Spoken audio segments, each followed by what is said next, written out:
Yo, yo, yo, yo, yo. What is up? What is up, YouTube Boxing family? It is I, K Rod here. I'm back at it with another great video for you guys today. Um, yeah, let's get right into it, man. We have a lot of great topics to talk about, and I have a lot to cook on. I will be having, Mr. D have come through. We're gonna chop it up on some good boxing talk.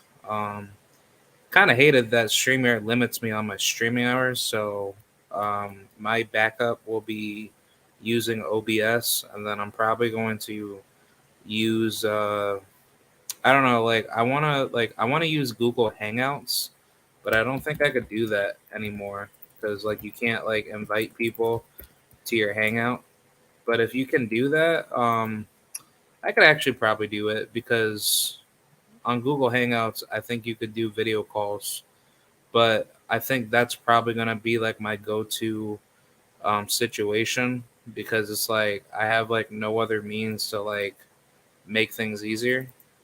But that's probably gonna be like my go-to thing because unless I do have like a call, type of situation. I mean, I could just call through, Instagram, but that's kind of like a little bit difficult to do. But either way, I guess I'll figure that out. I'm gonna try to find something that that could be a lot better. Oh, also Google Chat too. Yeah, that might be better too. But you could actually find and start a chat. You could do a group. Um, yeah, it's gonna be a little bit more interesting because you could do like a group conversation. But I don't think you could voice call somebody. That's the problem. That's gonna be like the biggest issue. Yeah. But yeah, I'm probably just gonna have to do it through maybe Discord, or I'll probably say I don't know. I think Discord would be like the better route, or I could probably do it just through through Instagram. How to like I could start up like a call. Hold on, how to add people to Instagram call Instagram call. Oh, all right, yeah. So you can do it something like this, but the problem is that I would have to like actually like I don't know. That's gonna be pretty difficult to do that on the desktop because like if you want to start a call, then the problem is that you would have to like try to set it up, you know, virtually on the call. I mean, it shouldn't even be that difficult, honestly. But I don't know. That's probably something that I'm going to have to figure out on my own, and then hopefully things can be a lot better. But like things can definitely fix up a little bit easier. But I'm probably gonna have to just do it through I don't know, maybe like maybe if I look up like a desktop calling app, that might work. Yeah, there's Google Voice. Yeah, Google Voice. Okay, yeah, Google Voice. And then I can do it just like that. And then, people could just call in. Yeah, I could do maybe like a call in number, but that's a little bit too annoying to do. So I don't know what I'm gonna probably do. I'm probably gonna have to set it up through. I don't know. That's gonna be a little bit difficult for me to get stuff done. But yeah, I'm gonna try to get that you know situated because I can do it. It's just that I would need to like either set it up through the desktop where like if somebody calls up the number, that would be like the better route to do because I do have like a Google Voice number, but that's gonna be like the problem because even if I do call it, the people that do call in would have to be like the people that that are like actually actual people that do want to talk boxing. But that's only used as like a backup in case like like my streaming hours is like my streaming limit is taken up for StreamYard because like I know StreamYard it's like what $20 like a month to use that shit. So I don't know. I'm gonna try to find something different, like a stream, like something similar to StreamYard that I could do. StreamYard alternative, StreamYard to YouTube, alternative app, yeah, or website, yeah, website, yeah, because I would like to make it easier on me, so I don't need to like, you know, make it harder on me. But I just don't like how StreamYard's like the only thing that you could use. I mean, I could do Zoom too. Zoom would be actually a lot easier. Yeah, because I could actually do it just like this. Like I could set it up through Zoom. Yeah, that would actually be a lot better now that I think about it. But yeah, that's gonna be pretty interesting because I need to try to see what I could do with that. Because if I can, then by all means I'll do it, and hopefully we can get that situated. But yeah, right now, you know, I'm just waiting on Dive to come through, and we'll chop it up on boxing. Um, yeah, hold on. Let me restart like my computer. I'll just basically, come restart it, and then I'll come right back into the thing. So I'll just join it through like my phone, and then once I get back in, I'll be able to do what I want to do. So I'm gonna just join it through. Like, oh, sorry. Yeah. I'm gonna put like the link in the chat, and then I'll do it just like that. Cool. So got the link right there. That's already pinned. Is it pinned? It should be pinned. But yeah, I got it pinned. Yeah, like it has to be. But I'm gonna do it just like that. I'm gonna restart it, and then I'll come right back in. So good. So give me a second.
All right.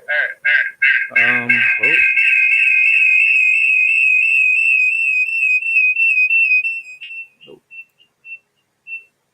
Oh no, no, no. Hold on. The things that you have on your computer might be important spreadsheets.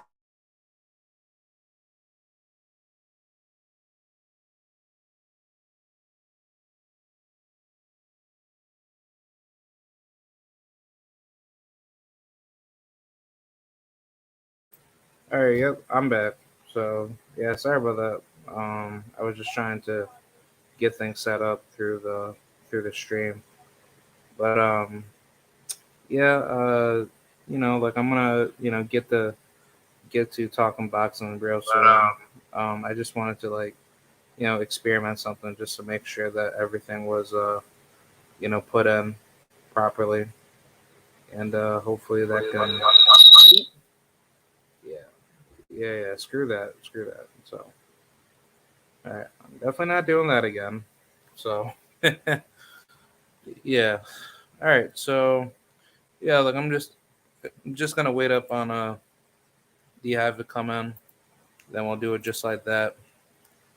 You know what? I actually want to definitely experiment Zoom because Zoom would definitely be like my go-to calling operation to just come in and then just make it simple. You know what I'm saying? Like, I don't know. I'm gonna try it out one of these days. I would set up like a Skype phone call, situation, but I think Skype would be like the better route that I would like to do. But I'd rather make things free to just make it easier on me. Like I don't want to be paying for things that I don't need. So that's not really something that I need. But yeah, either way, uh, I'm just gonna wait up on D-Hive. I'm gonna play some music, for anybody that wants to listen to some good music. And yeah, man, we will just keep it.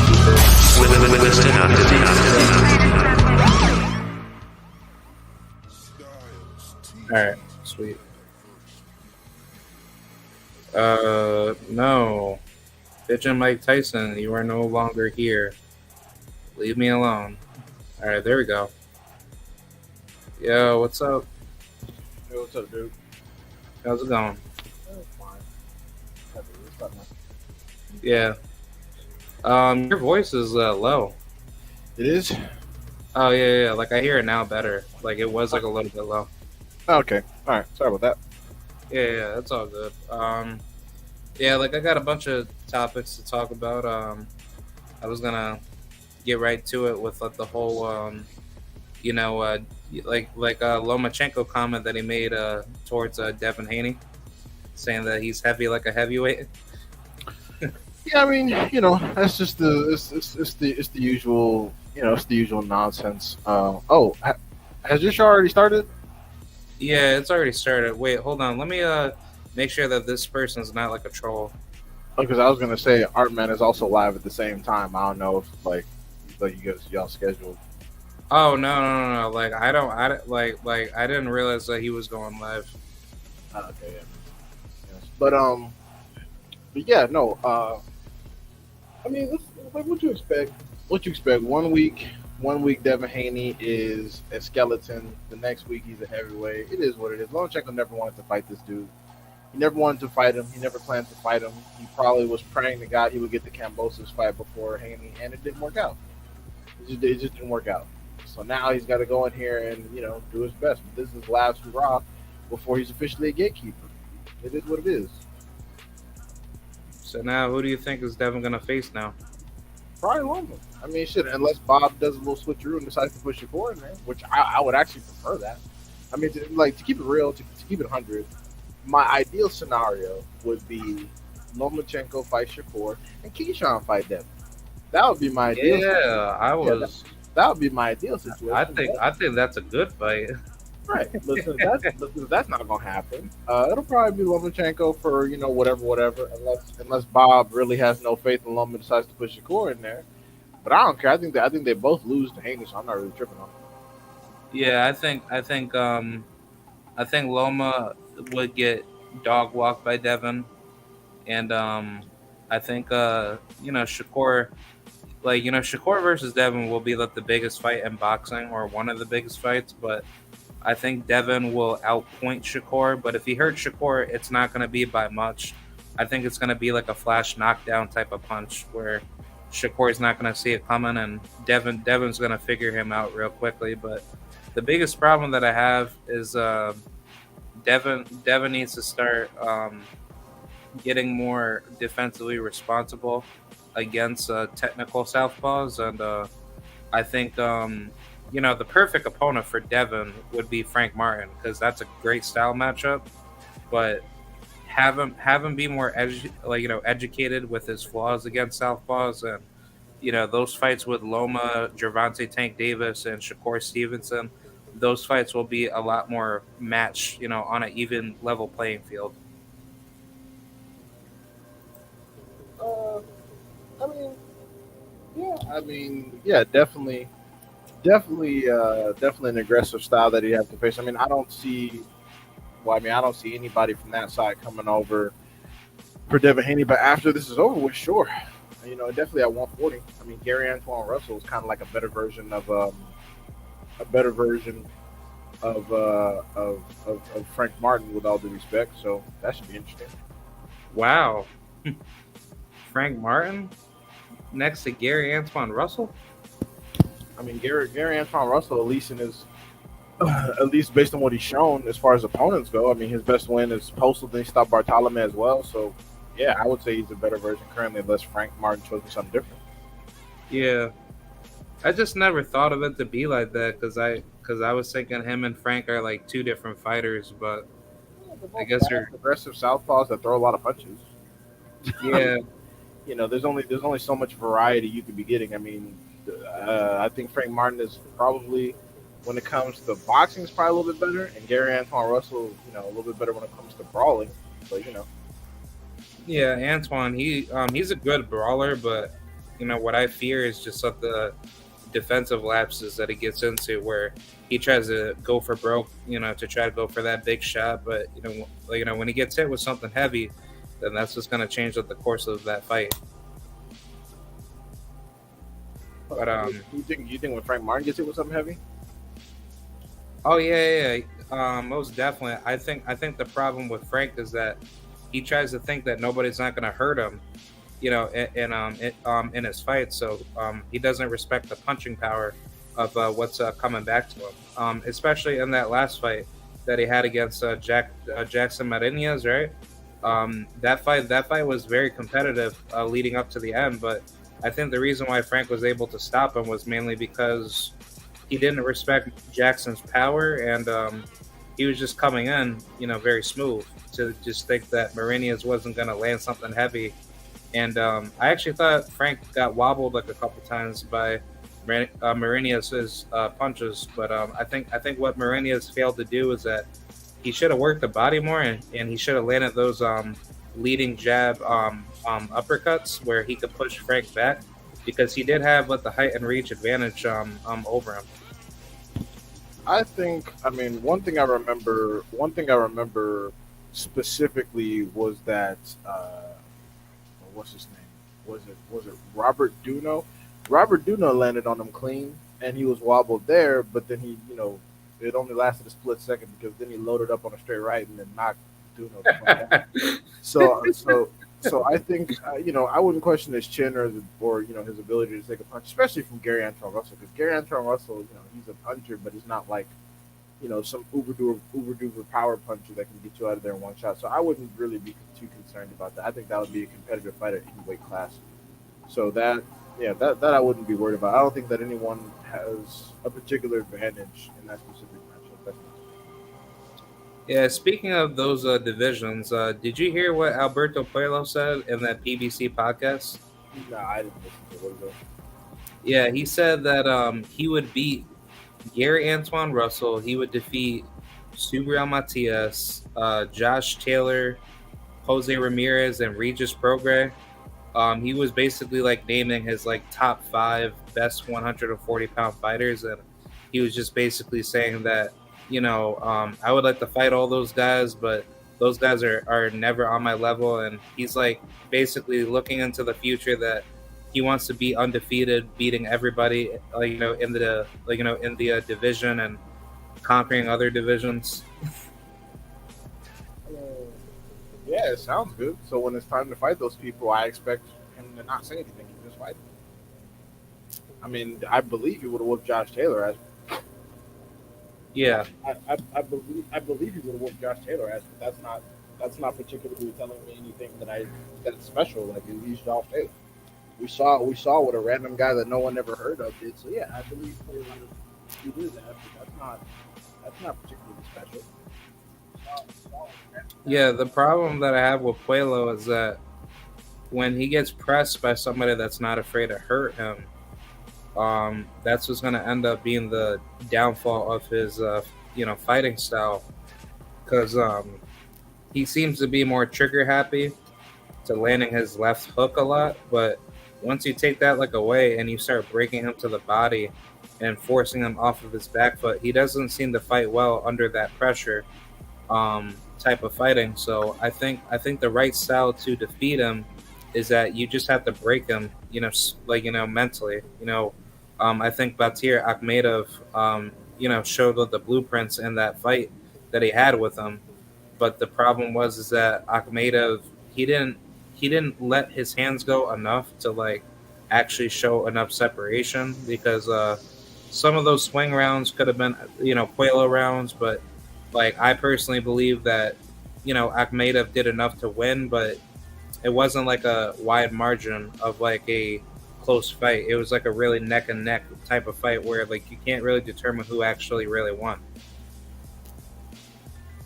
I mean, I don't think that. I mean, don't get me wrong.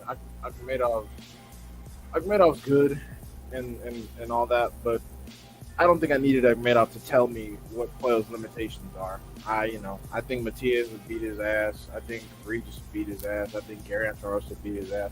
Like I said, and Josh Taylor, yeah, it's easy to talk that shit after Catterall, but he made it obvious when he vacated the belt. So I'm not like beating up Josh Taylor. You wouldn't be telling me anything because I think Regis beat his ass and then Catterall beat his ass. So again, like it's fine, but he's talking shit. But when these people come to actually fight him, don't run because Regis I think is about to smoke Zepeda.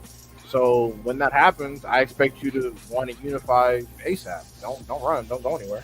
Yeah. As far as Gary Antoine's case, who do you want to see him fight? In the meantime, when he's climbing up for like a title opportunity. He can fight Matias. Matias' title shot got snatched. So shit, fight Matias. Or what? It got completely snapped. Yeah, isn't he not fighting that guy no more? Because the motherfucker got visa issues. No, Ponce and him like from what I heard, it got put on hold, but I don't know what's going on with that. Well, yeah, fuck it. So he ain't doing shit. So have him fight Regis or I mean they're not gonna make Teofimo. Teofimo. Yeah, Teofimo would get eat. Oh, he could fight Barbosa. That's top rank though. Oh. Yeah, so yeah, he's not gonna do all of that. So yeah, I mean Matias is the only guy, but I guess he doesn't want to go. Oh, Brandon. Oh, Lee. Elvis. No. Brandon Lee. Oh yeah, definitely. Yeah, go ahead. Definitely Brandon Lee. Yeah, I'm down for that. Give Brandon Lee his first L while he's undefeated, and let Gary Russell have that glory. Because I said before he even started struggling in the fight that he was a sacrifice waiting to happen. Then that motherfucker almost gets knocked out. So it's time. Yeah, I just think where things are at right now, he needs to he needs to start making himself more known by aggressively having all the better matchups. But I think where he's at right now, he's in a good spot. I don't know where he's ranked, but I think he's like top 5 or top 4 at the moment. No, he's top 10. He's ranked number 7 in the WBC. That's pretty much it. But yeah, no, I mean he's dealing with a lot of personal issues. His father recently died. His family friend recently died. So and they have to revise their training method because their father's no longer there to supervise. So I understand, take this time off and, do what's necessary, but you need to get back on the ball because careers slip and then the divisions get stacked, especially once the dudes from 135 move up. Like, what you going to do when Haney, Tank, Ryan Garcia, Shakur Stevenson, what you going to do when they're all up in there? So you need to be fighting. You need to be active. Yeah, I was talking with that one guy that I'm friends with, Rashad Mahdi. He fights on DAZN through our Matchroom, and yeah, I know. He just fought. Yeah, he just told me about the whole situation with that fight that he had down in Mexico, right? Mm-hmm. Basically, he told me that he basically took that fight on short notice, but what happened, was that he went all the way down to Mexico, with little information known of what was going on. With the altitude and shit. And he actually got sick while he was down there. He told me that he caught food poisoning at some place that he was eating. But he told me that if he hadn't taken that fight, the Matchroom would have shelved him, I think, for another 4 extra weeks and some shit. And I was talking to him, asking him how does the matchmaking work, and basically you have to wait until the next available card, is available. And he told me back in May on the well, no, back in September, he was supposed to fight on the Canelo, uh, what, Triple G card, right? And surprisingly, him and Nestor Bravo were actually supposed to fight each other at one point in time, but I guess something happened between management issues and contractual negotiation issues where Nestor's side of what the team said, they don't want let the fight because they need more experience. But I'm just like sitting here like Rashad's trying to get fights, and he was basically telling me like that if you don't get fights actively, depending on what promotional banner you're under, it's like that screws up your career like big time because like you're having to wait longer than expected. Also, with all due respect to Rashad or whatever, that was like his second step up fight because the guy before that was 12-1, and this guy was 10-2. So he's starting to fight some decent comp. And I'm not saying what happened to him, wasn't real or anything, but it's going to get harder. It's with all due respect. You're going to be in different circumstances. He's 12-0, and actually, no, I'm not even going to say step up. He's fighting people that are around his level. So before he was fighting people that were obviously beneath him. Dudes 13-7, 17-5, 8-6, 4-4. Yeah. Dudes are losing records. Now he's fighting people that are around his skill set, and then eventually, if he makes it to 15-0, 18-0, whatever, he's gonna have to start fighting people that are actual step ups. So it is what it is. Good for him for getting through that. But he's gonna shine or he's gonna struggle. That's life. So Yeah. I don't think he's a bad fighter. I think it's just now at this point of his career, it's time to just go after all the big fish, but just step it up, developmentally. He fights at 140. Yeah, he that's what he told me. He fights at 140 for now. Yeah, they don't have nobody over there to fight Sandro Martin, so he's gonna have to get or Howard Davies or whatever. So he's gonna have to. He could fight Richardson Hitchens.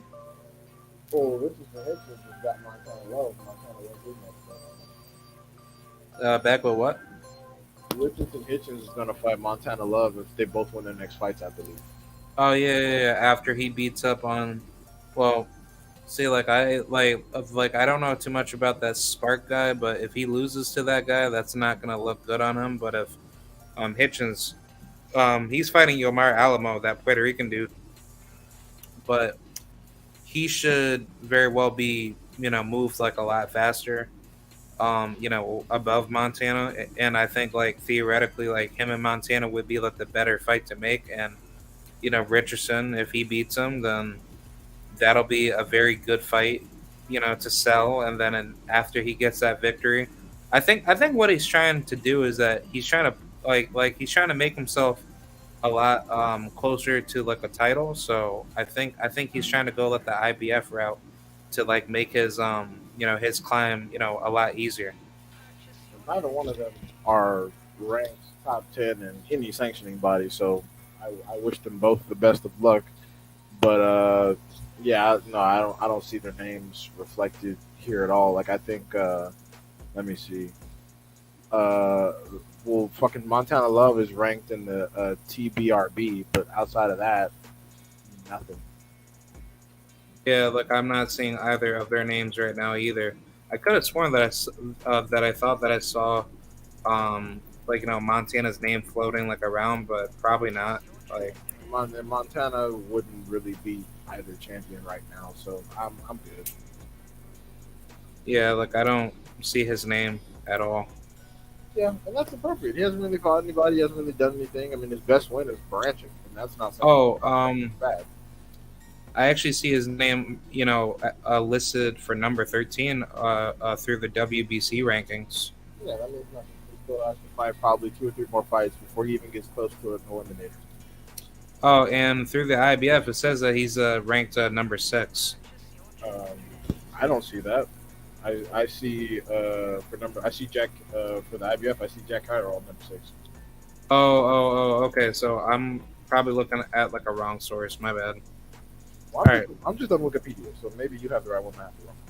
Yeah, because I'm going through Boxing Scene. That's that's where I saw the rankings on their end. But I mean, if I have to go to like the actual sanctioned body website to see the correct ranking, that I'll just have to do more research on I personally, based on what we've seen so far, I personally don't believe Montana Love should be ranked top 10 anywhere. But whatever, that's just me.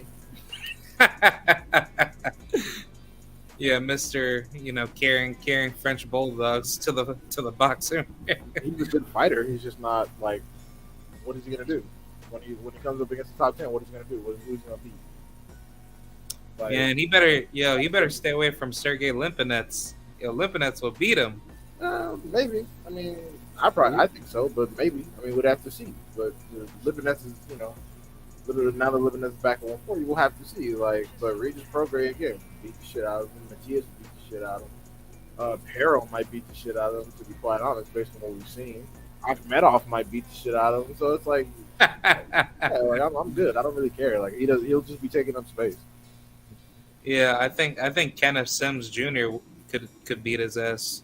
That's a competitive fight because Kenneth Sims hasn't really been super active, and when he is, he's been fighting super marginal competition on like random promotions nobody's ever heard of. So that's a toss up. Yeah, because I heard he was scheduled for like a fight down in I think Orlando, Florida, and I don't know what happened with that. I'm pretty sure he won that fight, but what I don't like about him is like he's been acting like a diva, trying to say like nobody don't want to fight him, but when you look at like his scaling as a fighter, it's like you're not fighting nobody actually good yet. Oh wait, Kenneth Sims Jr. Oh shit, I'm getting him confused with another guy at like middleweight or something. That's like another dude. No. Yeah, Kenneth Sims Jr. is good. Yeah, no one wants to fight him because he's like a prospect killer. He's been taking dudes O's and shit.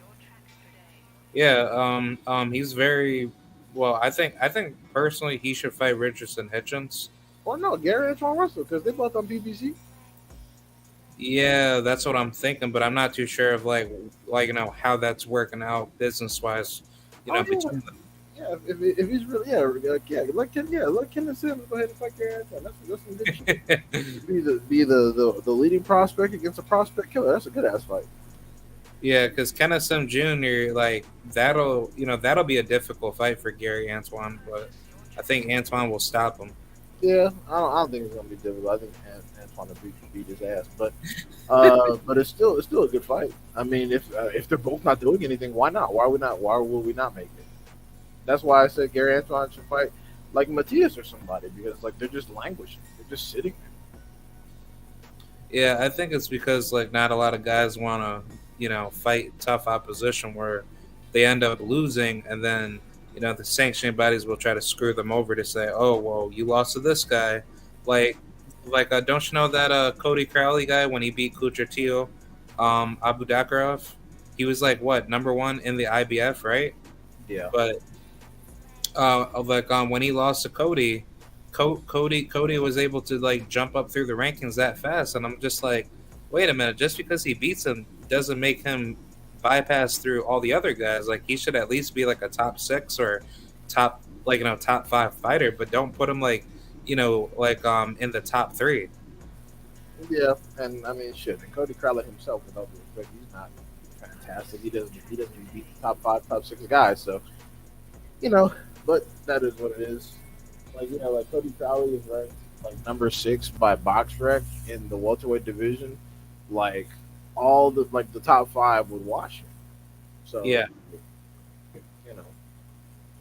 Yeah, I think Cody, he's good, but when you look at the scaling of the welterweight division, he's not in there with like a deadly fighter yet. And I think guys like Eimantas Stanionis would stop him. Alexis Roca could very well destroy him. Rashidi Ellis could very well stop him. Boots would wipe the floor with him. Butayev would definitely hurt him. And definitely, I'd probably say even Blair Cobbs or even Abel Ramos. Like he's in such a bad position right now. I think he can. I think he can beat Ramos, but yeah, that might be a bit much to put on. Yeah. Speaking of which, did you see the interview that Blue Blood had with David Avenezian's coach or some shit like that? No, I didn't. I'm not gonna. I mean, I don't really. I didn't. I was subscribed for a while, but I realized I wasn't going to be watching the videos, so I don't really listen to Blue Blood, especially after this recent stuff. I'm just like what Art Man's talking about on his channel right now. Like and also he I believe he asked for like both of us to hop on over there. I'm not interrupting you. I was just saying if you want to like go over there and like start over or whatever, I understand. But no, after what the Buzz situation, I'm kind of good. I'm not. I'm good. I'll get my information from somewhere else. Yeah, like I don't be listening to him. Like, I just chime into like certain videos of like certain fight updates. But I mean, when it comes to Crawford and Spence, I no longer listen to anybody unless it's coming from a actual consistent source. But at this point, it's like Crawford and Spence is like no man's land at this point. Yeah, no, I'm good. The fight's not gonna happen, and that'll just be that. I'm not gonna spend my time being concerned about it. It's not gonna happen. It's over. Dude had too many chances to fight him. He's not gonna do it. Done. Yeah, I mean, yeah, I'm interested in what Bud's gonna talk about. I am gonna see if I'm awake to watch his live, or if I care enough to watch his live. It's gonna be interesting to report on. I am interested in what he's gonna say. I have a good idea of what he's gonna say, but I'm curious. But yeah. outside of that, no. Unless it's I've signed to fight Spence, I don't give a fuck. Like, dude, retire. I don't care. I'm good. Yeah, most definitely. I guess as far as for Spence's decision, I've been hearing that Spence and Thurman could be finalized. If so, like, is that like a better move for Spence? Yeah, he's about to get a major bag. Not to mention, you already know that Al Heyman gave him a big ass bag because he hates Thurman. He hates Thurman. He said he didn't want to fight him, and now if does end up fighting him, Al had to give him that paper. So Be like, hey, I'm gonna give you like 30 plus million up front. it's a good money situation for Spence. He gets to take his anger out on pussy ass Thurman. Thurman's crying ass finally gets a fight, and he's about to get beat up. So hey, everybody wins. Yeah, man. I'm tired of hearing Thurman's mouth talking about, I want to fight this, I want to fight that, I'll fight this, I'll fight that, but not fighting shit. So come in here, get beat up, and now I want to hear from you again. Yeah. He I think thinks Spence will kill him. he thinks he deserves the lion's share of the lion's share of the money for doing the lamb share of the work. I'm like, bro, you're not fucking fighting anybody, bro.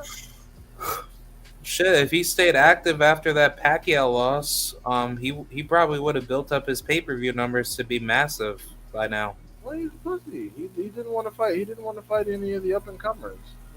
Yeah, like think about it. Him versus Virgil, Boots, fighting Ugas, and then fighting, I don't know, Danny Garcia again in a rematch. I don't know. Dude, just pussy. That's all it is. That's all it comes down to. He didn't want to take any risk, and if he did take any risk, he wanted to be paid like $10 million for fighting prospects. And that's what. Yeah, he's acting like he's Floyd Mayweather, but it's like, dude, like you're not there yet. You could have been there, but then you screwed everything up. I personally, but I think it's gonna be St. Ernest personally. But we'll see. We'll see. I mean, I'm just happy Spence is fighting again, and whatever it is, I buy it. Shit. Yeah, did you hear like what happened with Gervonta Davis? What happened to him that we already don't know? What's new? I don't know. Like, I guess he had some altercation with Floyd Mayweather and Leonard Ellerby. Like a physical altercation?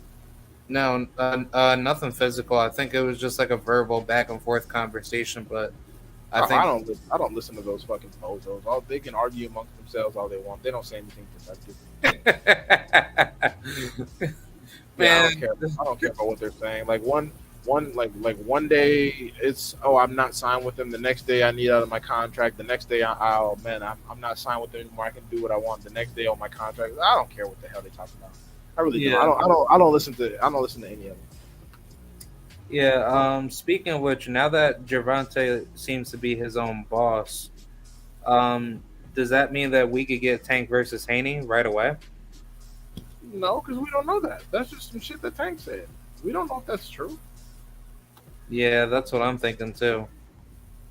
Because it's like Gervonta doesn't have like I literally heard that Gervonta's like Gervonta made that one tweet right where he said that he was considering leaving PBC so he could like go elsewhere with his talent because he's not staying active like enough. But I'm just thinking inside like my head like if you want to stay active enough, then why not give us the fights that we want to see? Because it's not like you're being out of the ring for that long, but it's like how many fights did Tank fight? Within this past year, he only fought like one time. But then prior to 2021, he only fought like I think twice. So he's not even staying active. He's just basically coming back for you know, basically bullshit fights. Shit. If he's getting money, that's fantastic. But like I said, like if his next opponent is trash, I'm just not gonna be concerned. I'm just gonna write him off like I wrote Canelo off. I don't care. I don't care what Canelo does. I don't watch his career no more because I'm not interested. He's gonna be a bitch and fight all these trash people. So hey, do what you do, homie. Just leave me out of it. I'm not gonna pay for it. I'm not gonna support this shit. I'm gonna oh Canelo's fighting. Okay, cool. And if Tank's next opponent is trash, then I'm gonna be like, all right, I'm gonna be that way with Tank. Oh, Tank's fighting, different Tank. I don't care. Just like Terrence Crawford from now on. Unless Terrence Crawford fights Errol Spence Jr. or Boots, I don't care what Terrence Crawford does. I'm not paying for it. I'm not supporting the bullshit. I'm like, oh, Terrence Crawford's fighting. That's cool. Yeah, yeah, yeah. That's very surprising because it's like now I'm thinking Gervonta's gonna be doing something shady, and at this point, it's probably gonna be like the end of his career because at this point he could like cash out so many big fights right now, and theoretically like if he was fighting all the best names, he should be back in the ring like at least like every like 2 to 4 months at least, but depending on the severity of how much punishment that he takes, he should at least fight like 4 to 5 times like a year. The thing doesn't really take time. So he could fight that many times a year if he wanted to, but he doesn't. He's enjoying being a little rich kid and doing what rich people do. Of course he's got a few legal issues right now, so there's that. But yeah, I mean, like I said, I don't care. Just do what you want to do. I'm not really gonna talk about it that much. I'm not gonna back it. I'm gonna advocate for the fights that I actually want to see. Then I'm gonna move on with my life. I'm not gonna be concerned about it Yeah. because people cry. People have been crying for Terrence Crawford to fight some better opposition his entire career. To get win. What has that done? Absolutely nothing. So I'm like, whatever. Yeah, so basically, like it's basically like they're like is Gervonta's career basically on life support where he's like not gonna get like the same amount of money that he thinks he's gonna get. No, his career is fine because he's going to get the amount of money that he's going to get, and probably more. It's his legacy that's on life support because as fans, we shouldn't really be too concerned about Tank's money. Tank's money is not an issue to us because we're not getting a fraction of it. But his legacy is on life support, and eventually if he doesn't start fighting people, then I don't know. I mean, he's exciting because he gets lots of knockouts, and because he was under Floyd Mayweather for so long. But it is what it is, man. Like I said, I'm not going to be too concerned about it. He wants to fight someone, great. He doesn't, fuck it. Yeah. But on top of that, the more ducking or the more just like weird movement that he continues to do, that just basically kills off his career right away, where he's no longer valuable as a fighter anymore. No, I mean, he'll still be very valuable because he's incredibly entertaining. A lot of people love him. He has massive fan and celebrity support, so he'll be valuable. It just, from a fan perspective, I'm not going to give a shit. Like, I wish no ill will, but I'm tired of watching him just walk through dudes. Like, I've never been able to pick against him, and I picked him comfortably every single time. Yeah. Like, there's never a period where I thought, oh my God, this is going to really be some trouble. Like, no. Yeah, but now, if he, like, I guess as far as what I'm trying to figure out, Like if his next fight is a good, valuable name, not named Shakur or Devin, but somebody that's good, is that good enough to go back and buy like another Tank pay per view? It depends on what it is, because I mean, you can't just be like, oh, not Tank or Devin. Okay, well then who the fuck are we talking about? If it's like somebody like Chris Colbert, I'll be like, man, get the fuck out of here. Like if it's somebody like that, I'll be like, no, this is garbage. Chris Colbert can't Oh, punch. He just got his ass whooped. Like, no. Alberto Puello called out Tank, by the way. That's a good fight. Current champion, yeah, that would be great because Tank would smoke his ass. Yeah, so I mean, could that be? it's irritating because I know Tank will smoke him, but it's still good because it's the current champion that that is. I believe he's undefeated, so that's still good. Yeah, I think Tank should go after Puello. Like just to keep himself busy because he's obviously wanting to fight Ryan, but I don't think that's gonna happen. So I think him and Alberto Puello, that should be the next fight heading into 2023. Yeah, I mean, but again, that's on them. That's on them to make. So we don't know what plans, Tank and company have. So I think that's on them to actually go forward and make it. And if they do, fantastic. If they don't, want. That's it. Yeah, because I don't see Tank staying at 135 for forever. But if he does, it's like your biggest fights for the rest of your career would probably end up being like what Shakur Stevenson, maybe Michelle Rivera, Frank Martin, and then after that, like that's about it. He doesn't have that many big fights left in the division. I mean, he can fluctuate because his last fight he made 133, so he can go between 140 and 155. I mean, he's proven that. So that's not an issue. So I wouldn't be too worried. I wouldn't be too worried about all of that. So yeah, he can choose. He can choose whichever division he wants to be in. Yeah. I was gonna ask, what's your whole, thoughts on Bivol versus Zerto? That's interesting. I'm glad Biv's crying. I mean, Bivel. I'm glad Zerto's crying ass finally got his title shot. He was swearing up and down. Somebody been ducking him. He's like, all right, cool. So let's go ahead and get you your title shot. And I think Biv's gonna beat his ass. And because I've been trying to tell people Zerto's not good. I mean, with all due respect, he's not good. He's not even really a good southpaw. I mean, he's undefeated because of the people he's fought, and some of them have some mild notoriety. But even then, they haven't been particularly A-level talents. If we're keeping it 1,000, so I think Bivens going to come in. He's going to be very aggressive. He's going to try to punch with Bivol, which is a bad idea. And then Bivens going to remind people that he has power. And honestly, if I can keep it 100, I think Zerto's going to fuck around and get himself knocked out. I think what he's going to do is he's going to frustrate Bivol to the point where where Zerto might be might have won a round or two, and then Bivens going to actually have to force the downshift and go to another gear he's never been at, and he'll probably knock Zerto out of pure irritation, just like being tired of fighting. Because Zerto is a big dude. Zerto's a big dude. Bro, Zerto's a fucking cruiserweight. Yeah, he's a very big guy. Yeah. He can grab you, he can hold you, he can turn you toward the ropes and do stuff like that. And I think he's gonna do that on Bivol. Bivol's not gonna be used to getting pushed like that, and he's gonna get pissed off, and he's gonna start hitting Zerto really hard. He's probably gonna stop him. He's probably gonna. I think probably around 10 or 11, he's finally just gonna put Zerto down because he's gonna get aggravated. So that's what I'll say. Yeah, and I'm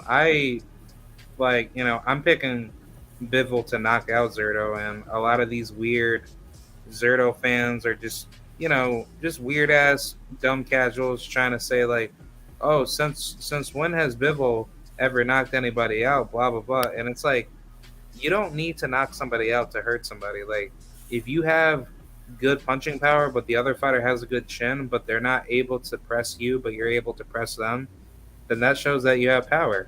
Like when you hurt somebody multiple times, in a fight, that means that their punch resistance is not good with their chin because they've never been in a war like that with with a fighter that has deadly hands.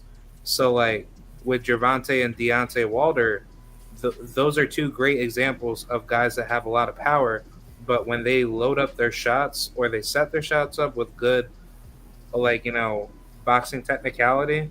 That's what makes their shots be non-existent with power, because people think like, oh, they can't punch, but then once they keep hurting you throughout the fight, you don't have good punch resistance to it, because they're actually setting up with the shot properly to the point where their power is already deadly enough carrying over to the late game. So I think in Bivol's case, he knows how to knock somebody out. There's no question with that. The reason why he's probably not going for knockouts as much is because he's not looking for the KO. He's looking to box before he KOs you.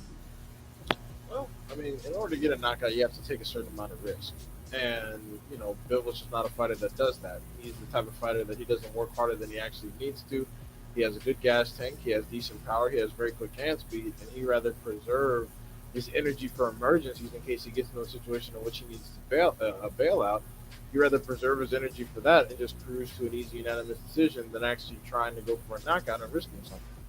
Now, knockout is also, getting knockouts is about technique, punch placement, variation, etc. Bivol has all those things. Like, for example, if he really wanted to knock out Salamov, well, he could have knocked him out, but he's like, why? I'm easily beating this person. Just stay the course, finish the rounds, and if the knockout comes, take it. And if I don't feel an opportunity has presented itself, then I beat this person up. It's not a big deal.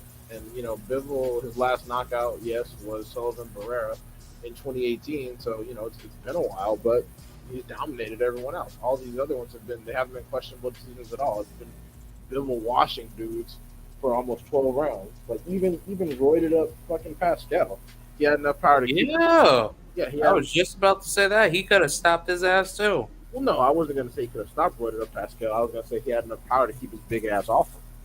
Because Yeah, but Pascal, he's not that big of a guy. Like, for he was me, on juice. So yeah. this is juice. But it's like to any, like, compared his physical attributes to any natural light heavyweight or heavyweight fighter, he's a very small person. Like, he's not supposed to fight at light heavyweight at all. Well, for heavyweight, he's small, but for a light heavyweight, he's a pretty big dude. Because he's bigger than Bivol. Oh yeah. Just due to let the physique of like how he's built. Yeah, because he's on fucking steroids. He's Oh on, yeah, cheater. yeah, he's on drugs. So yeah. Yeah, he's a piece of shit cheater, man. Fuck him. The guy uses testosterone. I mean, he's in good shape for being as old as he is, but again, that's because he's on steroids. Yeah, he came in much bigger than Bivol, and Bivol had enough power to keep him off of him. So people saying Bivol doesn't have power, like, all right, cool, sounds good. And, we'll see next fight. Yeah, no wonder why he didn't want any smoke with Artur Beterbiev, because Beterbiev probably would have killed him. Bivol? No, Beterbiev versus Jean Pascal. Oh yeah, well Pascal's not great anymore. So yeah, that would be a good fight.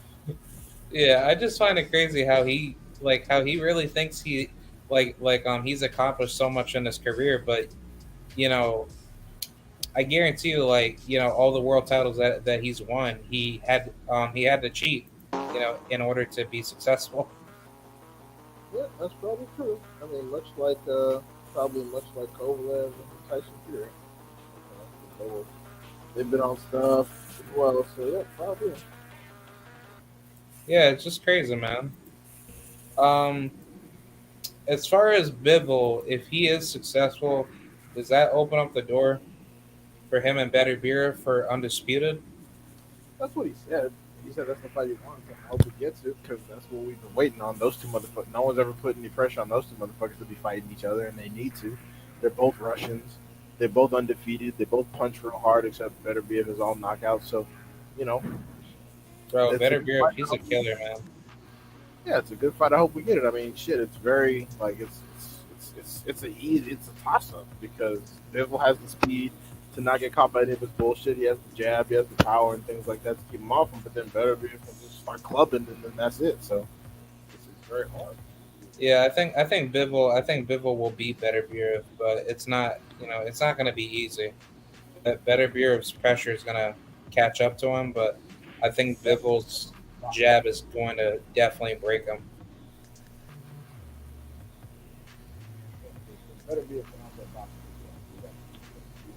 Say again? despite being able to put this I don't think I could hear you.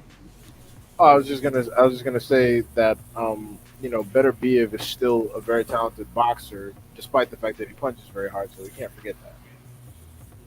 Yeah, he's like the Russian version of Deontay Wilder. Skill for skill wise, I'd probably say he's probably a little bit more talented than Deontay Wilder, but you know, Wow. yeah, I'd say that boxing wise, I don't think he punches harder, but Oh yeah, definitely, yeah, definitely. Deontay punches harder than him. But I would say that boxing wise, he's probably a little bit more talented. But for that division, yeah, he punches real hard, so people got to be careful. Yeah, He's the tank of that division, I should say. I just find it crazy how he was able to knock guys out that were taller than him, and he's pretty much Mike Tyson's height. You know, he's 5 foot like 11, and 5 foot 11 and a half, and he got long ass arms for the division because it's like those skills and attributes that's insane. Like imagine if Better Beer was any taller, like 6'1" or 6'2". He'd be knocking guys out like way faster.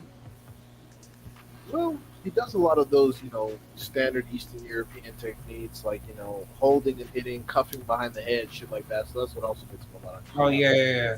Like you brought that up the other day. Yeah, he does a lot of that dirty shit. Yeah, I kind of do believe he could be dirty at times, just simply because if he can't box, if he can't outbox you, then he's gonna fight dirty. Yeah, I mean they all do. Same as Butev, same as Triple G, same as Best Group. They all do it. Same as Klitschko, same as Povetkin. They all do it. Dmitry Trenko. Yeah, exactly. Yeah. Speaking of which, did I just hear that Deontay Wilder and Andy Ruiz is set for early spring? I heard about the WBC mandating it at the convention. I didn't know they had a date yet. Oh, okay. So, yeah, like if that fight's happening next, I got Wilder by knockout, in the first round. Yeah, I don't think it's really gonna go past 3, probably. Yo, I think Wilder, just to get a feel for his speed in there, will probably let him get out the first and the second. But once the third one goes and he has his timing down, he probably just gonna lay his ass out. yeah, but Wilder, he's like a lot more athletic now. He's actually like looking a lot more dangerous, with that footwork.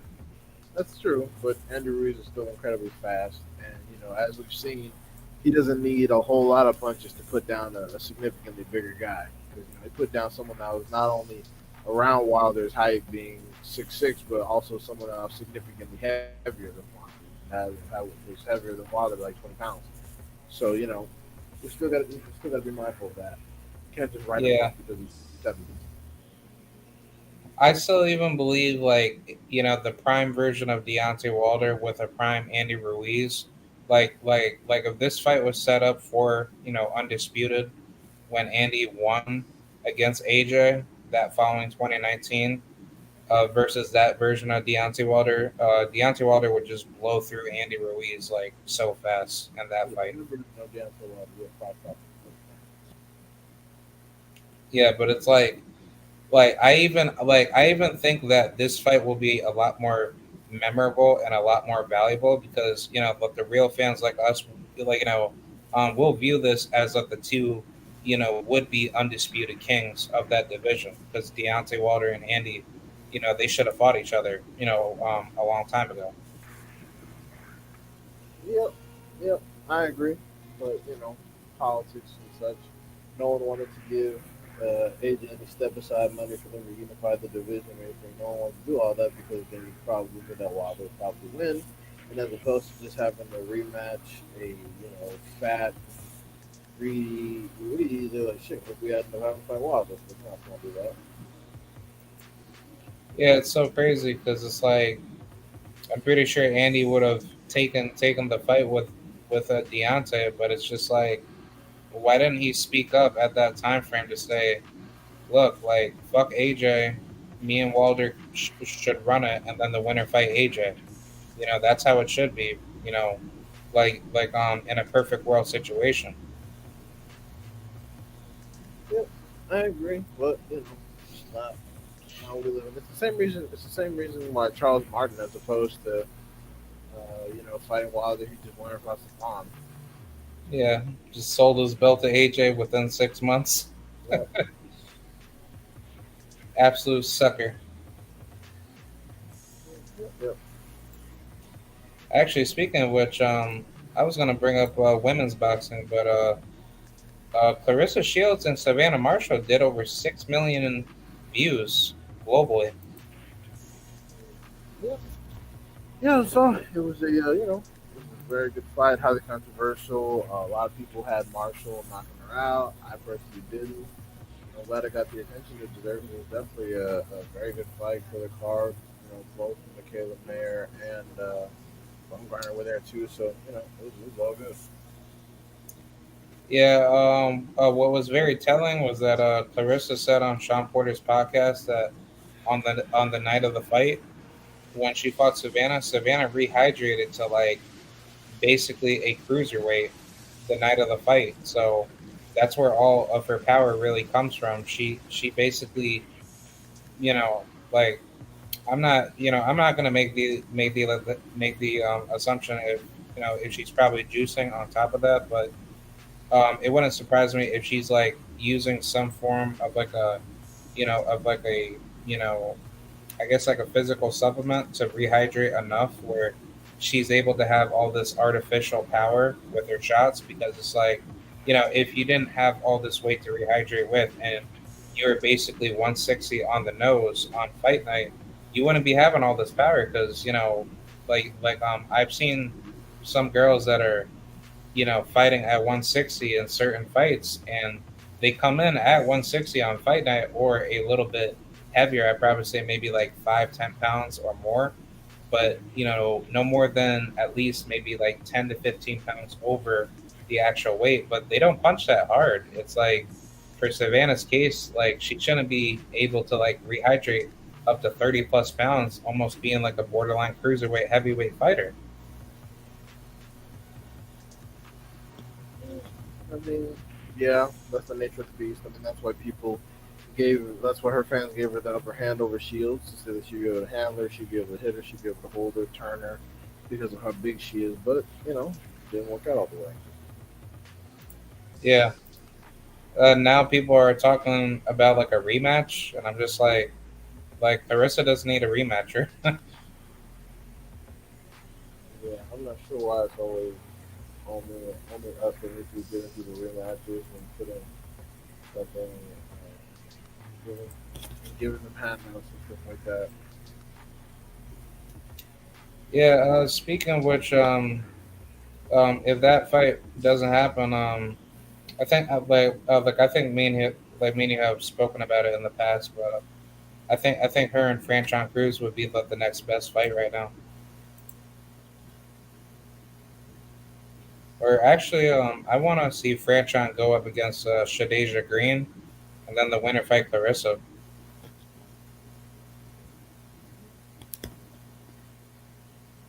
Sorry, wait, repeat that last statement once more. No, like I was just saying that if Clarissa chooses not to fight Savannah in a rematch, she should go ahead and face Franchon Cruz. But before that fight gets made, Franchon Cruz should probably go up against Shadeja Green, and then the winner faces Clarissa next.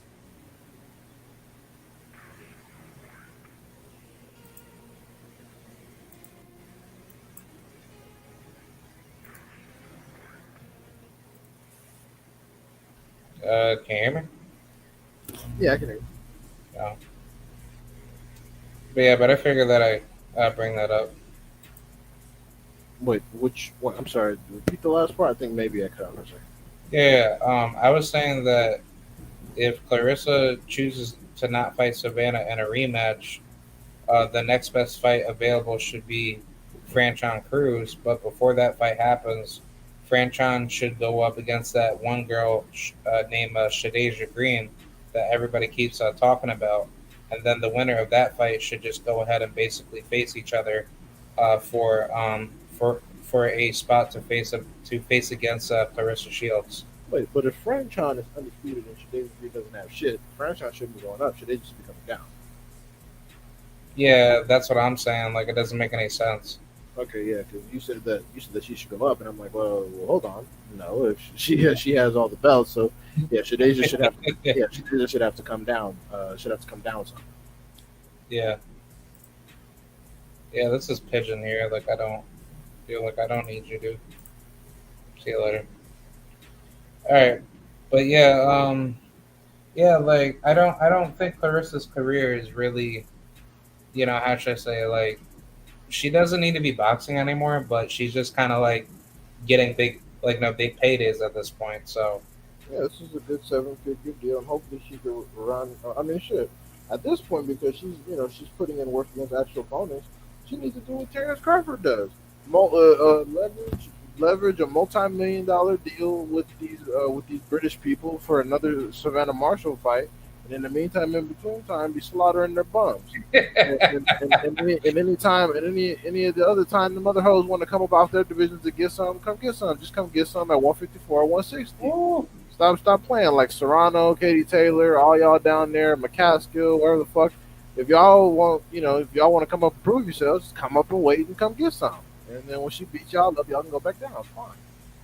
well, Serrano, like her and Serrano are friends, but I'm not like I'm not against of having them fight each other, but knowing like knowing where they are and the weight discrepancy, it's like Serrano's going to be way smaller compared to Clarissa on fight night versus Katie Taylor. That's a more somewhat equal fight because Katie, she's not supposed to be fighting at lightweight. She's a very big fighter for her size to be fighting at lightweight. So to that physical standpoint, Clarissa has like a better outing with Katie compared to like Amanda Serrano. But also, even Jessica McCaskill, like versus Clarissa, she was talking all that BS with Clarissa, and she said that she would beat her up and all that nonsense. So that fight should also happen on top of that too. Yeah, there you have it. Yeah, I agree. But yeah, all those other.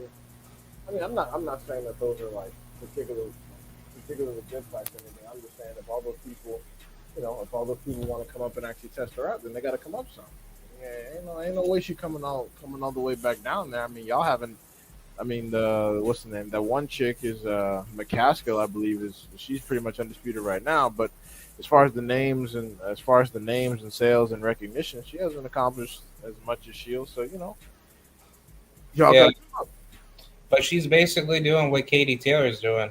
Like I'm just gonna sit here and defend my undisputed titles, but it's like you're not getting all this money. Like you're not making yourself look any better. And I literally said this the other day, like about Katie Taylor. Like you're not looking any better defending your undisputed title for the eighth time.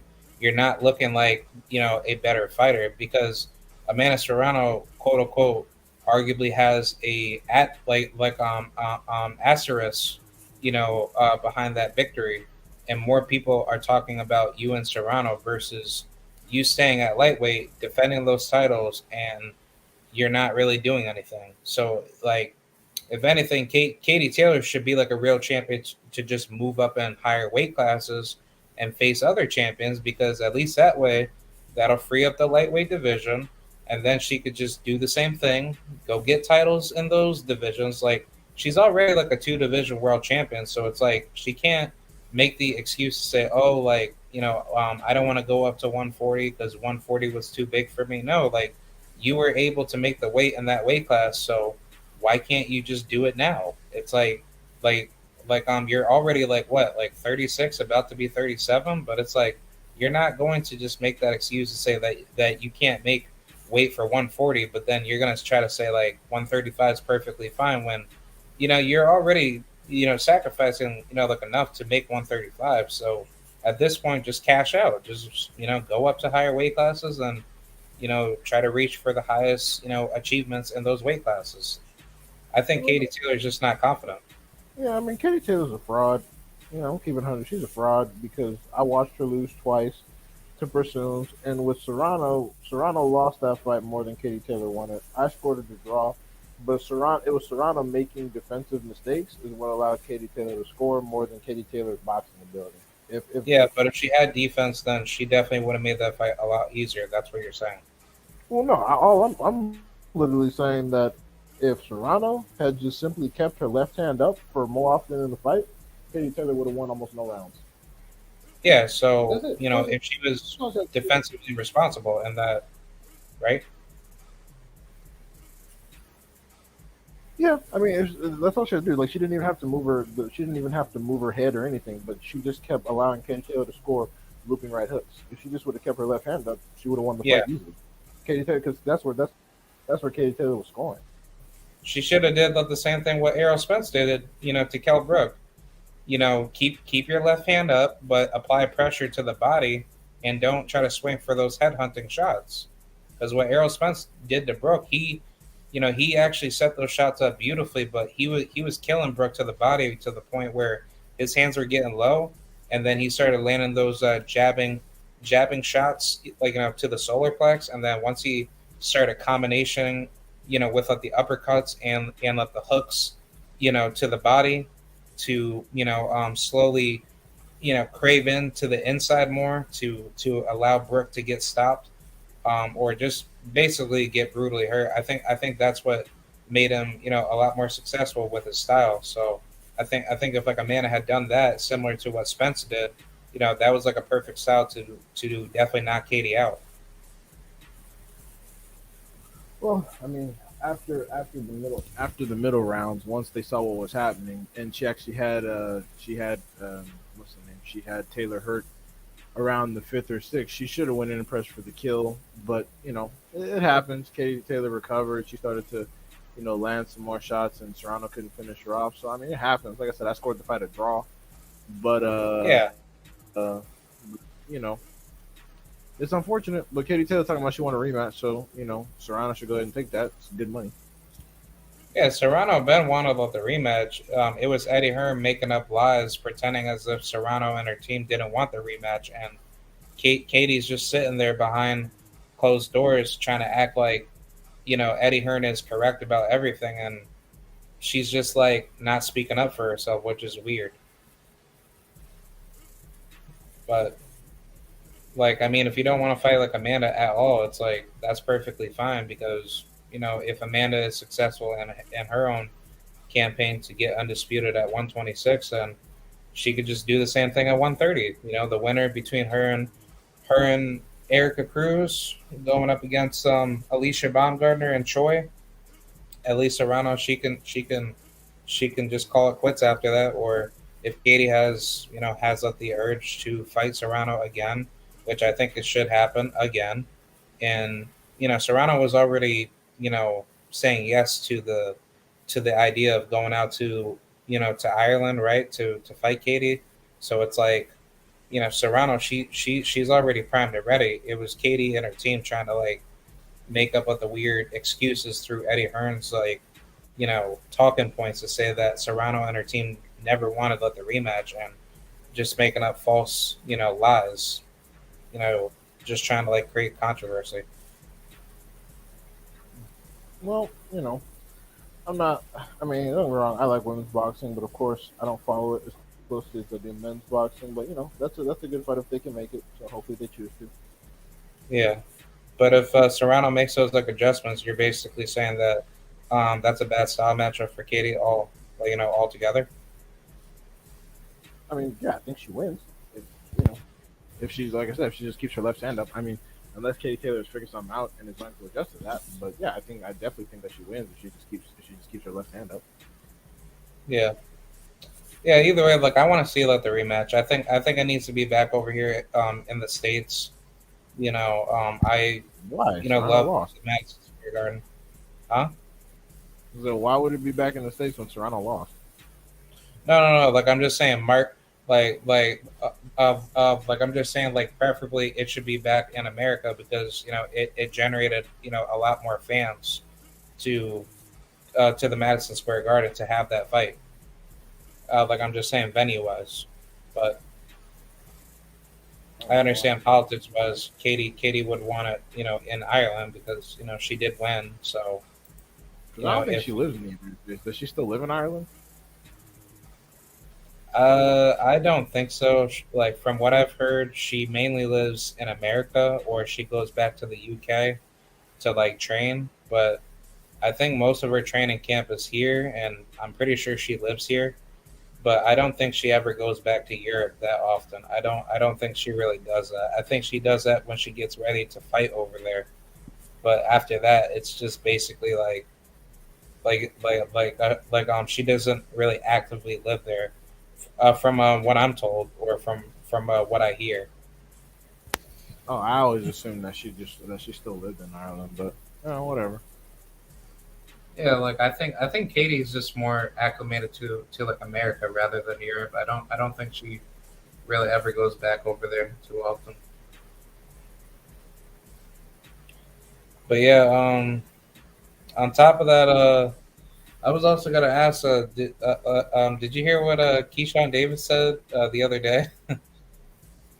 Not really. I don't listen to Keyshawn talk about anything, especially after he said that Shield versus Marshall was a close fight. I'm pretty much not gonna listen to Keyshawn. Oh yeah, because I saw like a stupid Twitter post that he made, but I don't follow anybody on Twitter, and I don't ever go on there that much. But he said something really stupid, and I'm trying to find it. But oh, he said right here, felt sharp today, 13 rounds in with like my little brother Keon and Ray Savage. No fight date, just motivated. But Okay, sounds good. And by Ray Savage, he means Raymond Ford, right? yeah, that's what he said. Yeah, exactly. With all due respect, I mean, Raymond Ford is like Shakur Stevenson from Wish.com. Like, he can't punch. People say he almost. People say he did lose. I think for his fight before last, and he struggled ever since. So yeah, I'm not gonna go. I'm not gonna go and annotate that like it's really something when you're sparring Raymond Ford. Yeah, I don't think Keyshawn Davis is like really understanding his spot yet, because I think like eventually when the competition gets harder and things really go in deeper. I think Keyshawn Davis is basically gonna be taken out by some unknown fighter that no one's heard of, and his career will be on the downfall when he understands he's not as good as he really is. I mean, I'm not gonna say all that. We just have to see. He's just talking a lot of shit because Bud fans that no longer have faith in Bud need to gravitate towards someone, so they're gravitating towards him, and that's fine. But I gotta see it. I can't. I'm not just gonna certify you based off of like it's sounding good. Like no, I need to see something. Yeah, I agree. But on top of that, like where he's at right now, like people are really like buying into the shit that he's he's beating like world beater level like opponents, and it's like he's not fighting anybody notable. Like his next opponent that he's facing is some guy. Oh, he's facing Juan Carlos Burgos. The former Mexican opponent that Devin Haney fought, right?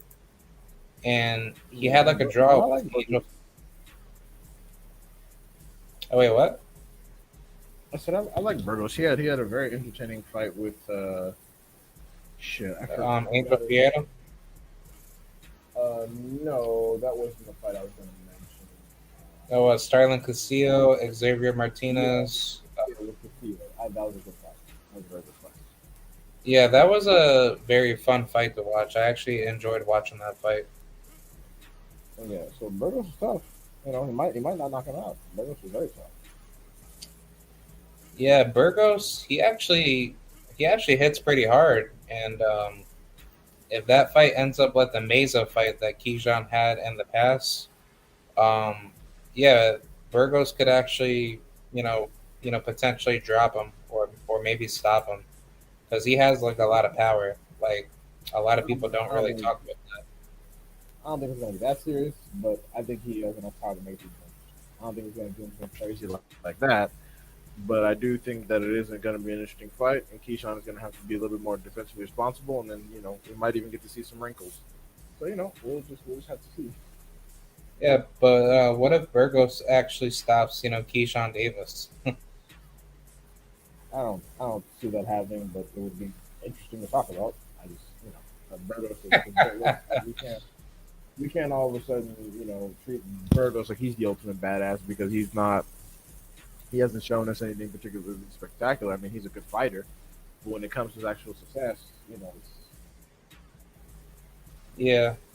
For this Pedraza and Teofimo Lopez card, Xander Zayas is actually fighting that Mexican dude, Alexis Salazar, and Jerry Big Baby Anderson is going up against Jerry Forrest. That was that black dude that got his ass beat by Big Bang Zhang, right?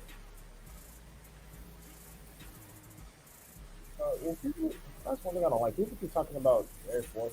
I'm like, it's similar. I mean, it's something laterally. Because he had a questionable fight with, like, didn't like he had a what you said. Uh, Anderson is facing Force. Yeah, Jerry Forrest, that black guy. Yeah, he had a questionable fight with Jermaine Franklin, didn't Who? he? Jerry Force, Yeah, didn't he have a questionable fight with Jermaine Franklin? Yeah. That was like a split decision loss to Jermaine Franklin. Yeah. Yeah, so it's a good situation. But what I was gonna say was like Juan Carlos Burgos. He's 35 and 6, so I'm not gonna say he's gonna knock Keyshawn out because he's been in situations with people that are worse than Keyshawn. He hasn't been able to knock him out. He's taken some losses, so I'm not gonna do all of that. But yeah, it should be a good fight. But anyways, moving on to like you said, the TFU.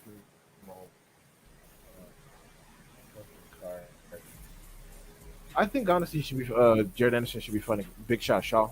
Like I said, I think that's probably their better fight. But you know, it is what it is. They're moving him how they're moving him. They want him to have someone that he can probably live a bit against. So Jared Force is not terrible. This could be worse. Yeah, because Jerry Forrest, he's actually listed to be like a top 30 plus heavyweight, which is weird, but I just don't understand why. It's not stacked right now. The heavyweight division's got like 5 top guys, and everyone else sucks. Yeah. Because the rest of the division's just like absolute ass. But like everyone in the top 5 will smoke everybody else. That's how the division is. It's top down. yeah, top 5. Yeah, but on top of that, it's like all these other heavyweights that I haven't heard of. It's like mostly just European heavyweights that I've probably never even heard of before. And actually, a better opponent for Jared Anderson would be that George Arias guy or that Makhmudov guy, that tall Russian dude.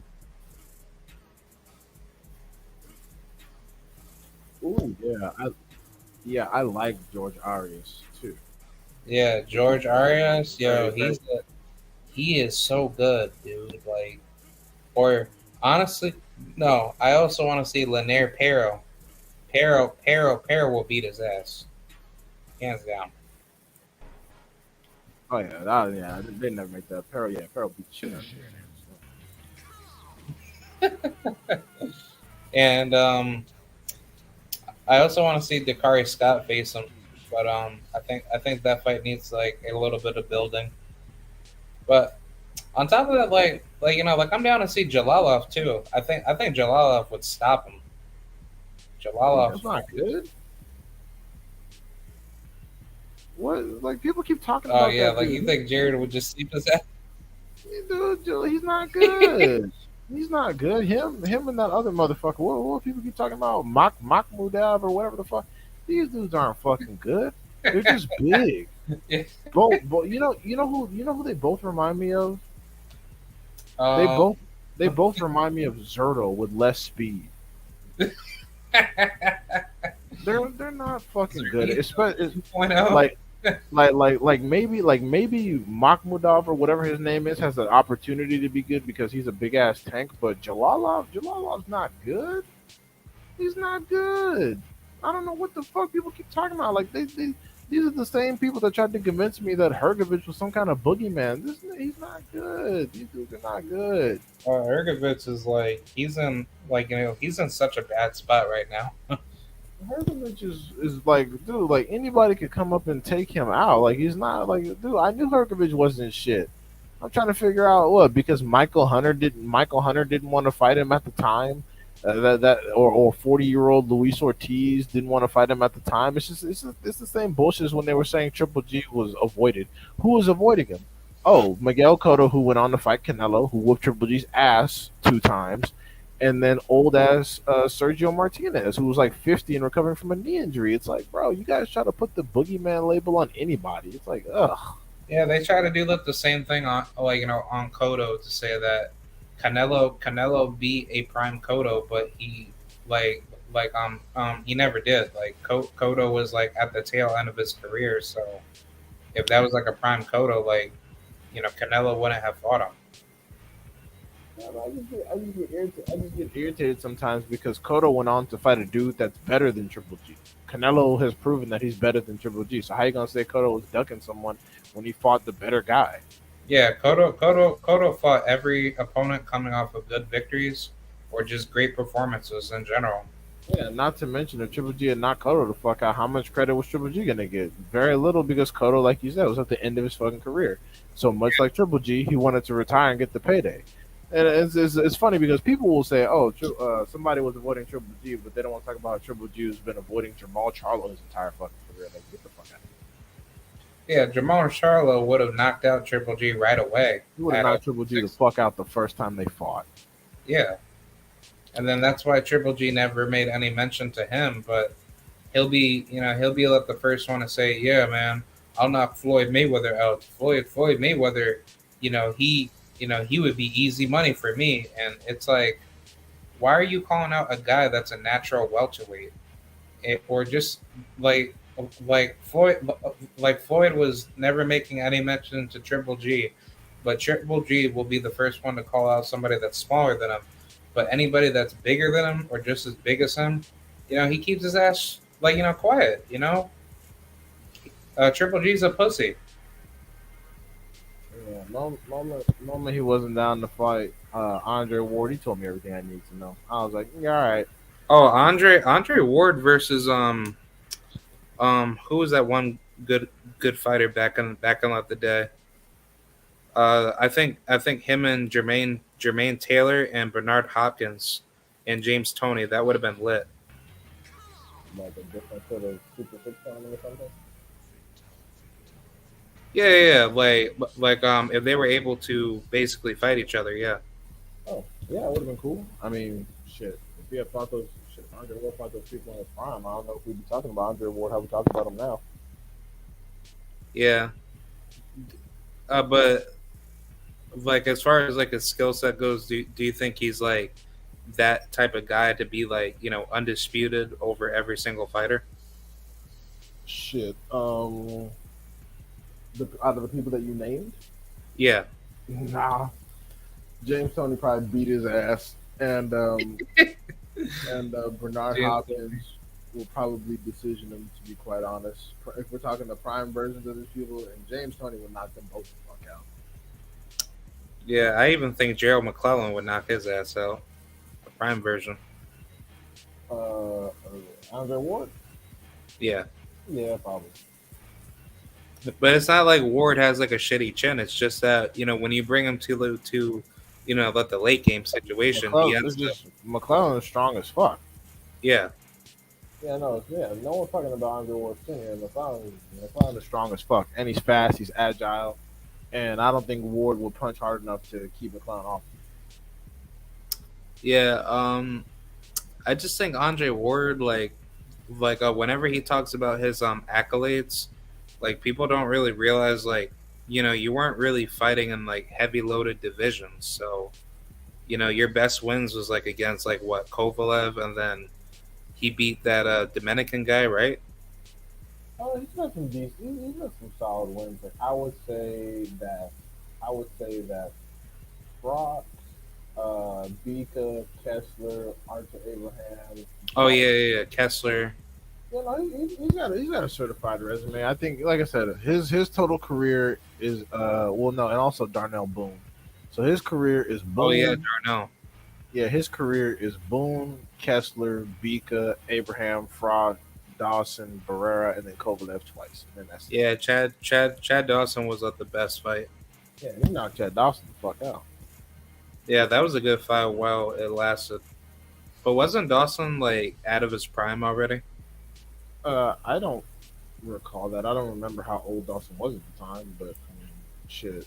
Uh, Ward himself retired at 32, so at the time he was fighting him, he was in his late 20s. So, yeah. Yeah, like I'm taking a look at that right now. But I could have sworn that was like back in what 2000. I forgot what year that was. That's like 2000 something. Yeah, I don't really remember, but you know, it was a good fight. Yeah, that was back in 2012. But yeah, that was a good fight either way. Yeah, but yeah, like I guess the final thing I was gonna bring up was the whole situation with Shakur Stevenson at 135. Um, who do you think he's gonna fight? I don't know. They'll find some bum for him because he's gonna want to quote unquote tune up. And he's gonna want to tune up. He's gonna want to look good against said tune up. So we'll find some guys. Yeah, Shakur Stevenson. They'll probably shit. He might fight fucking Burchell. Who knows? Yeah, that's what I was just about to say. Because if he goes ahead and fights Burchell, and then everyone just tries to justify that to be like a great legendary victory, then I'm probably gonna look at Shakur very funny because And don't look I'm at the court. I mean, look at his fans. I mean, he can only fight so many amount of people that they have available on Top Rank, and you know how they're gonna matchmake him. This is his first fight, so they kind of want to ease him in a little bit. So you know, yeah. I mean, look at his fans that are gonna come up here today. yeah, it's just that I want to see him face at the top level opposition, and it's like facing like no names on Top Rank. That's not gonna help you get closer to the bigger name fighter like a Tank Davis, or at least get Pitbull, or fight like I don't know, Frank Martin, Michelle Rivera. But I feel like Shakur is starting to look like a duck. That's just my Mm, honest like opinion. you know, that's it's far too early for those kind of conversations now. Because who is he ducking? Who has he ducked? Who is he ducking? Yeah, that's true. Like I guess like give it some time. Yeah, It's just you gotta put him in a position where someone's hunting him and he's not fighting anyone. For this entire time, he's been the one hunting people. He's been trying to get Valdez, and he finally got him. He was trying to get Navarrete, but Navarrete's a little bitch. He didn't want none.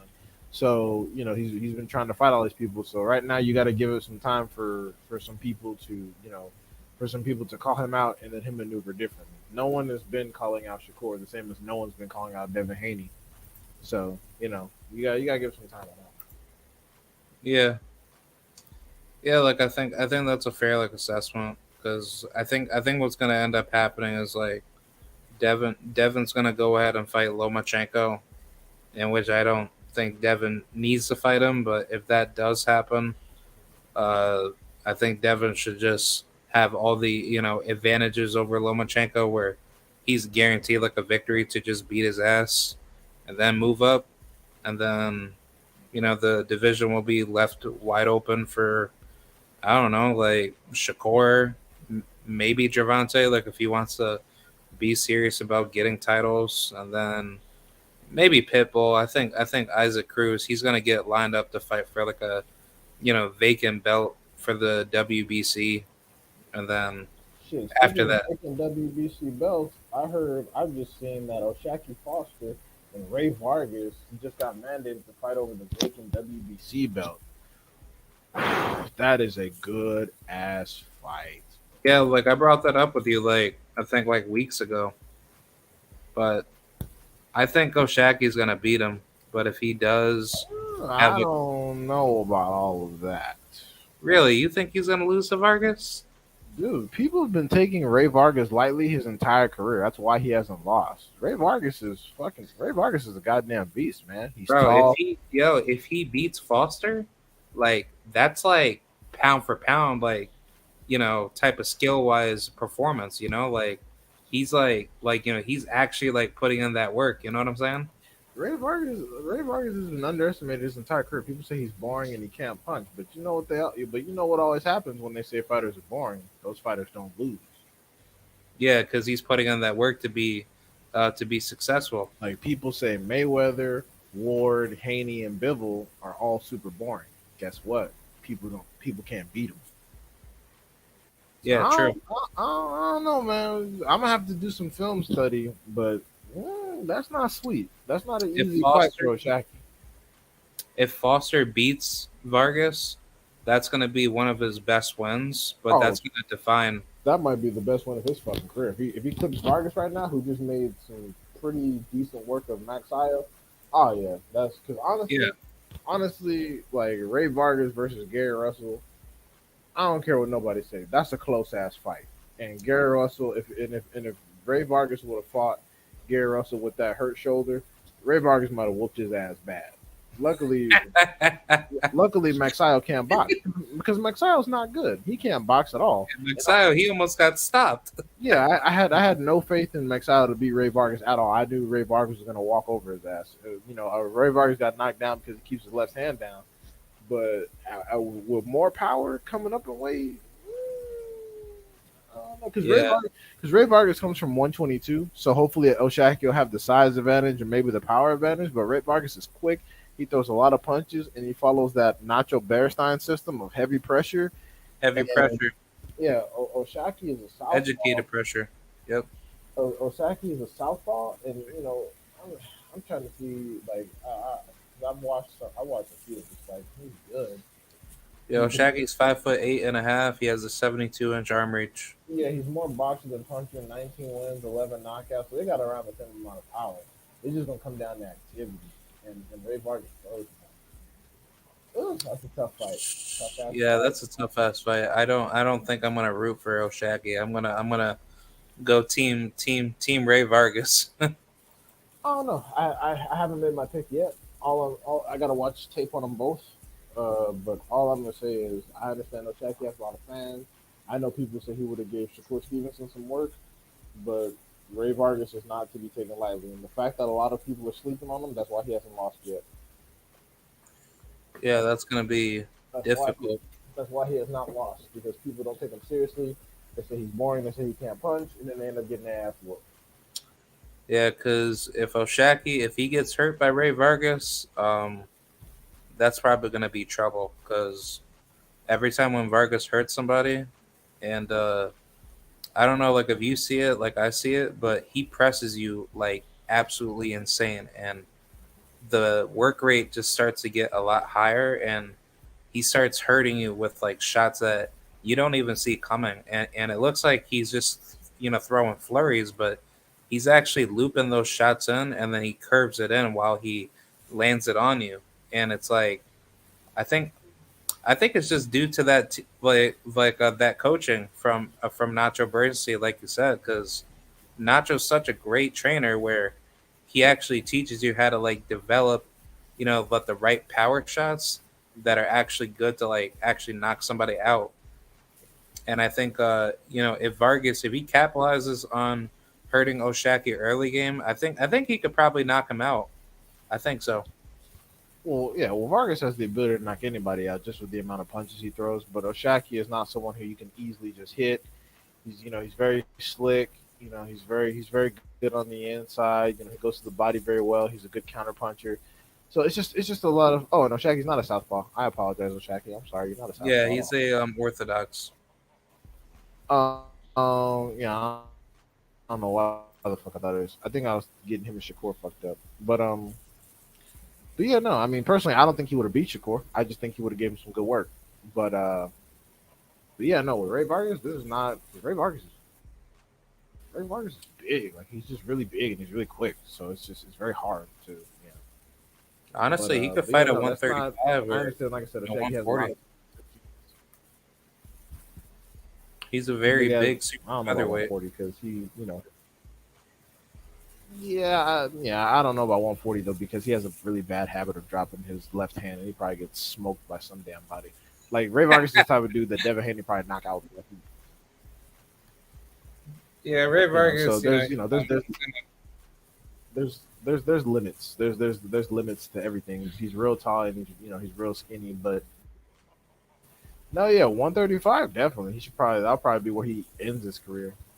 gonna end his career at 135, but Cause like he's already 130 is like 31. the perfect. What? I said because he's already 31. So yeah. Yeah, I think 130 is gonna be like the best weight class for him because if he does beat Foster, him and Hector Garcia can unify, and then he'll go after, you know, I guess at the winner between Zelfa and Rakimov. They'll get their business settled this weekend, and then I heard Oscar Valdez he's gonna face Navarrete for the vacant WBO belt. Yeah, because whatever Bob orders, so he got those assholes in the payroll. in which whoever wins that fight, I doubt they'll unify because Ray Vargas will whoop Navarrete's ass. Navarrete would get Ray, stopped. Ray Vargas, I don't know if he stopped him because Navarrete got a lot of chin, but he definitely whooped his ass. And honestly, Puello will probably beat Navarrete. To be quite honest, Alberto Puello? yeah, he'll probably beat him. Yeah, Navarrete, he's not even supposed to be fighting at lower weights. He looks like a 140 pounder. Yeah, he's a big dude, but he's slow. He's slow, not super athletic. He's better be hit. Doesn't really move his head. So any boxer with a decent amount of power that can punch by his ass. Yeah, I was also gonna say about the whole thing with Isaac Dogbe. I heard that he's gonna be fighting Robesi Ramirez next for the WBO vacant title. That's a very tough fight. Or basically, he'll get his shot to face Navarrete if his title is still there for him to defend it. Like, let's just say if he beats Valdez, then I guess he'll vacate that title, and then that title will be up for grabs. For Ramirez and Dogbe, and I guess if I don't want to see those assholes fight again. I don't want to see Dog Bay. It's clear. It's clear he has nothing for Navarrete. He's been beaten badly twice, and one time he even stopped. So I don't want to see that bullshit again. Yeah, Dogbe in a third fight would just get destroyed. I don't know. That's just. I don't want to see that. Yeah, but it's like Isaac Dogbe. He didn't do anything to like get up to that point at all, and then out of his like last 2-3 fights, like they were all controversial. Like Christopher Diaz, that could have easily been like a fight that he should have arguably lost. Same thing with Adam Lopez. A lot of people thought he lost that fight, or that could have been like a draw. And Joet Gonzalez, I don't know. I think he was justified in beating him, but it wasn't supposed to be like that close of like a margin. I think if anything, like I don't know if you can agree. I think respectfully, he probably beat him by like 1 round or 2 rounds. Well, I mean, Dog Bay is marginal. Like I'm not sure what people expect out of him, but not only is Dog Bay marginal, but Navarrete himself is marginal. Just like fucking what's his name? Just like Valdez is marginal. Like these are marginalized dudes. So of course you gotta establish one of them is the best, but that's why all these fights are easily getting made. That's why it's easy to make a fucking Navarrete versus Valdez, but it's not easy to make a Stevenson versus Valdez because one is marginal and one is not. So, I mean, it's good that all these dudes are fighting and getting money, but I mean, shit, I don't care. I'm mostly excited about the Ray Vargas versus Oshaki because those dudes are actually good, whereas these two fucking marginal boneheads, hope they knock each other out. Yeah, that's just how I view top ranked talent. Like they're just so marginalized soft ass fighters saying like, "Oh, well, I'm the best fighter in this division," but it's like when somebody calls you out from a different promotional company, you don't want to smoke with them, but you're more than willing to just keep fighting like low level opposition guys that we never heard of before, and like I just don't understand like how top ranked fighters don't get like the benefit of the doubt, or at least get like criticized for like their matchmaking, because they always say top ranked matchmaking is like is great matchmaking, but it's really not. It's like matchmaking. Top rank matchmaking is the best matchmaking because they know exactly, they can pretty much tell who their fighter's gonna look good against, who their fighter's gonna look shit against, and who's gonna beat them. So that's why they have the best matchmaking. But like I always say, if you have the best matchmaking, that means you probably don't have the best fighters because the best fighters don't need matchmaking. Like, do you think that Jaron Ennis needs matchmaking? No, he'll just beat the shit out of whoever's there. Yeah, but Boots even said like he doesn't care what the style is. He already figures you out when like when he's gonna fight you. So like That's my point. Like, even though Devin Haney's at Tom Break, Devin Haney doesn't need matchmaking. He'll fight whoever's there, and he'll probably beat whoever's there. It's these other dudes like Keyshawn and Troy Isley and Sanders Braden eyes. and Sanders Zayas and all these other fucking random people that need matchmaking because they're not it. They're not that good. And that's why Top Rank has the best matchmakers. Because they promote all these dudes and make them household names without actually fighting anyone. Like, look at fucking Terrence Crawford. His entire career, he's never given us one fight where we really wanted to see him fight the person he was across from. And he's over here demanding all this money and talking all this shit. It's like, yeah, exactly, bro. It's a top rank experiment. Yeah, Just that's just how I view. Lomachenko. Lomachenko's been a fraud his entire fucking. Yeah, that's just how like I view everything with their matchmaking, because I don't think any of them could really contend with like all the other best fighters from different platforms, and it shouldn't matter because it's like all of them are in the same division. So in a theoretical sense, you should be fighting everyone in your division. Like that's why I think you said it like the other day, like there's not enough guys like a Sean Porter that's willing to fight everybody in in the division, regardless of the promotional politics, because Porter, he was like one of the very few people in boxing that actually fights everybody. Versus in today's time frame, it's like we don't see anybody doing that because number one, they ask for too much money. Number two, they could either be afraid of those fighters because they know if I lose to this guy, then that means my undefeated record will be tainted, and then I don't have like a good resume to build, and it's not like you know you can't build off of these good fights because it's like people will give you the respect, but it's like I think the fighters are just so nervous of like going to war with guys that are not going to back down, but they're comfortable fighting other fighters that come off of poor performances, and then they just build off of it, and it's just uh, that's just such a that's such a very suckerish way of moving your career because it doesn't make you look any better. Like there's fighters that will feed off of crappy fights, and then once they get up to the high level, they get knocked out smooth. Well, like I said, it's not only about who you fight, but it's a matter of when you fight them as well. If you're too close to a title shot, you want to mitigate risk. If you're far away from the title shot, you want to mitigate damage. So, it's all about who and it's all about who and how and when and all that shit. But yeah, I mean, it is what it is. But like I said, I'm not gonna call anyone a fraud who already hasn't been proven to be a fraud. I gotta see what's what. Yeah, but as far as I guess like everything that's going on with just like how fighters are coming like about accepting certain fights that are brought to the table.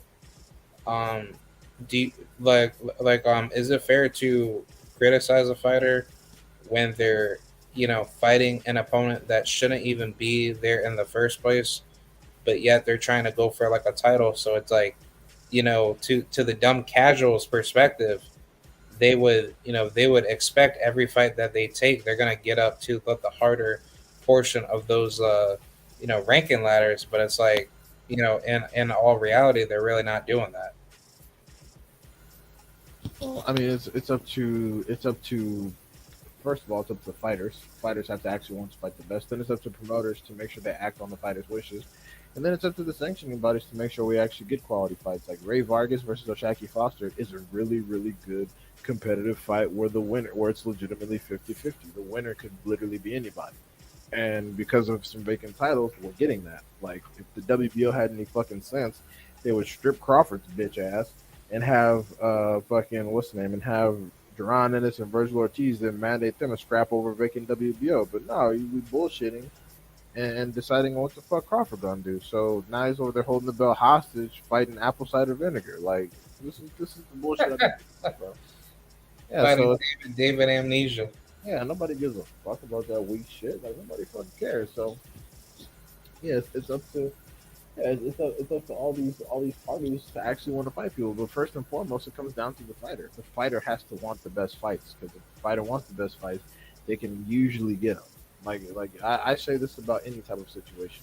If two people want to do something, they'll find a way to get it done. It's the same as any kind of relationship, whether it be personal, whether it be business, whether it be anything. If two people want to find a way to come to an agreement, the agreement will be found. If the agreement fails, it's because one or both parties really truly didn't want to make it happen. So it's the same in boxing. Like, when people talk about the business, it's like, okay, if the business is such a big deal, you can just tell your promoter you won't be fighting again until they make a fight with a specific person. And if the promoter does everything they can to get that person says no, then that person didn't want to fight, and now we know. Now we got to move on. Like, look at fucking Spencer Crawford. It's very clear that Terrence Crawford does not want to fight Errol Spence. He's been telling us for years, and now it's official. He just doesn't want to do it. So now we can all move on. Yeah, so then Aerosmith shouldn't need to be staying at 47. Then he should just move on, like you said, and conquer 154. Well, I mean, that's up to him. I mean, he says he wants to renegotiate. So if he still wants to fight Crawford, hey, that's his time to waste. I don't care. But I don't think he's gonna do it. Yeah, I don't think Crawford and Spence is happening. No, yeah, I don't have any faith in Terrence Crawford. Terrence Crawford is basically telling us that he can't beat Spence. So if you don't believe in you, I'm not going to waste my time and energy believing in you. Yeah. Then on top of that, you're gonna hold up the division until you get really super old, and then you're like, oh, all right, then I'm gonna, retire, from the sport when I'm like damn near 40. Yeah, if the WBO had any sense, they would strip him. And also, if any of the sanctioning bodies have any sense, they'll put a time limit on how long you have to challenge for titles. Like, dudes like Virgil Ortiz Jr. or Jaime Munguia should be removed from the rankings if they're just gonna pussyfoot around. Yeah, like I was just about to say that sanctioned bodies should do that. They should have it numerically ordered where, it should be a top down structure, like, to which I don't like sanctioned bodies at all, and like I like to see them gone. But I guess like for a potential idea, the number one guy should always face the champion, and if that mandatory challenger is not available to fight the champion, then the next available person that's ranked under you should challenge for the title. And then it's just like a continuous cycle of, like, if they beat that champion to become a brand new champion, then the previous mandatory contender that was supposed to fight for the title should just go after the champion. And on top of that, like, there shouldn't be like all this like, long waiting in between to just get back into, like another title fight. Champion should be like super active throughout the entirety of like a year. You can't tell me like a champion needs to like make their title defense like once a year. It should be at least like every 4 to 6 months, or I say at least 6 months. I don't know like if that's like a good idea or not. That's a lot to ask of a champion, because the champion should have some privilege. And also, it's a lot because if the champion takes a lot of damage in the fight that they win, then you have to account for injuries. So I wouldn't say that much, but probably I don't know, 2 defenses a year would be nice. But then again, it's a champion. Champions gotta actually want to fight some people, and sometimes, as we've seen, when mandatories get hard, champions don't want to fight. So like it's best to make a mandatory defense like once a year instead of trying to mandate it like multiple times. Well, it's depending on a lot of fighters. Like I said, if a champion gets in a fight, takes a lot of damage, then they might need a year to like. Let's say Ugas could actually beat Spence, but that eye was still fucked up. He's probably gonna need a year off. Like you say, he's 35. Like you can't. Like it's hard to recover from that kind of shit. So he's probably Yeah, versus like Jesse Bam Bam Rodriguez, if he won a tough fight, but he got hurt really really bad, then he needs to be out for the whole year to like rest up and then come back into that next fight, right? yeah. Dudes like Terrence Crawford who hardly take any damage. Shit, yeah, they should be fine multiple times a year. But there's only one mandatory title defense that you need to do per year. So if fighters are inactive, that's because fighters just don't either no one wants to fight them or the fighters don't want to fight anybody else. Yeah, but for your idea, where like a fighter should be stripped if they choose not to be like consistent with like being like a champion, then that should be something that should be like applied on all, on all procedures. I just think I just think that the belt should be stripped, and then the number one ranked person should be moved down some for not seizing the opportunity and taking a title shot. Because every time they don't take a title shot, they're holding up the rankings. Oh yeah, definitely, definitely that should definitely be implemented because you should receive like a penalty for that. Yeah, you're just wasting time. You're wasting everything. Yeah, because you're like putting all that money in, for the sanctioned body, but you're not willing to fight for like the belt, and you're just waiting until like the belt gets open up to be vacated by the champion that you don't want to fight. Then that's like duckery, at its finest.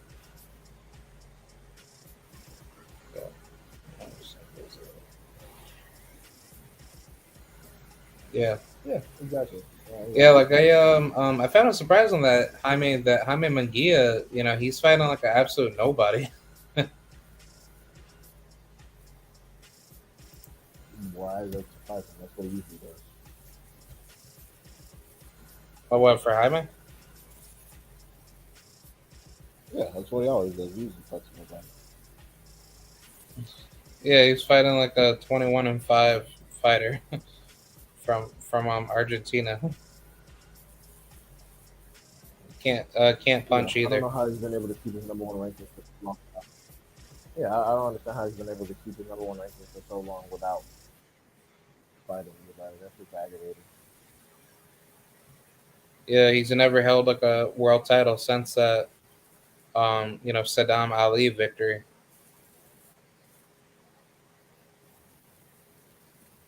Yeah, that's just sad. Yeah, people like that need to be out of there. I don't understand how Jaime he vacated his super welterweight belt after the Patrick Alode victory, and then he moves up to the middleweight, but he never wanted to at least elevate his title to mandate. Oh yeah, because like I already know about the story. He ducked Andrade, to have the opportunity to fight him, and he decided to just go ahead and just have all these bullshit title, like eliminators.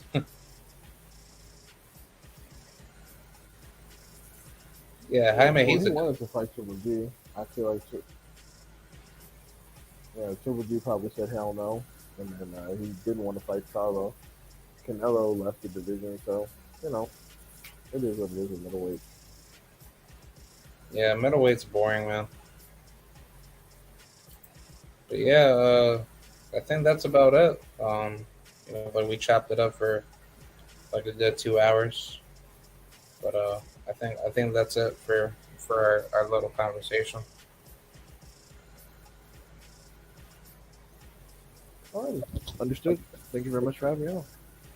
Yep, I'll talk with you soon, and we'll chop it up on the next live stream.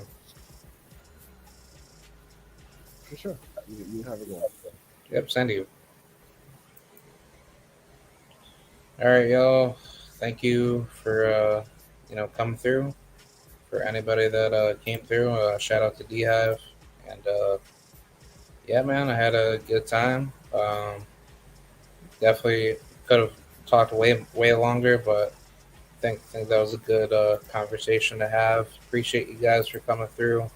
Whoever is watching, this off of the replay.